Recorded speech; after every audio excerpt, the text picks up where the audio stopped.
కొంతమంది accident అయ్యారనుకోండి, accident అయిన తర్వాత కొన్ని కండిషన్స్లో మనం సర్జరీ చేసేస్తాం.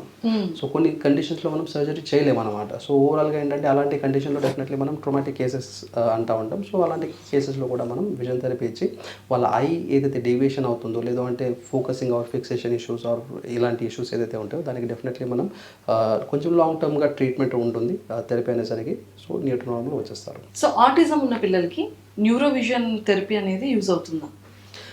సో కోర్స్ పిల్లలకి ఏంటంటే ఆటిజంలో ఏంటంటే ఇందాక నేను మాట్లాడాను, ఐ కాంటాక్ట్ ఉండదు, రైట్? సో పిలిచినా పలకరు. ఓకే, సో వాళ్ళ ఓన్ వరల్డ్లోనే ఉంటారు అన్నమాట. వాళ్ళు వేరే వాళ్ళతో రెస్పాండ్ అవ్వరు.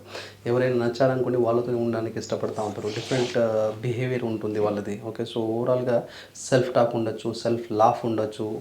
సో ఇలాంటి ఇష్యూస్ ఉన్న పిల్లలకి మనం ఏంటంటే ఐ బ్రెయిన్ ఏదైతే కోఆర్డినేషన్ ఉండాలో, ఇప్పుడు మిమ్మల్ని చూస్తున్నాను, రైట్? సో ఓవరాల్గా చూస్తే మీ పిక్చర్ ఏదైతే ఉందో బ్రెయిన్లో ఉండదు, రైట్? సో కాసేపు చూసి అబ్జర్వ్ చేసిన తర్వాతనే ఆ పిక్చరైజేషన్ బ్రెయిన్కి వెళ్తుంది. ఎస్, మీరు సెకండ్ టైం థర్డ్ టైం కలిసినా నేను గుర్తుపట్టగలను, రైట్?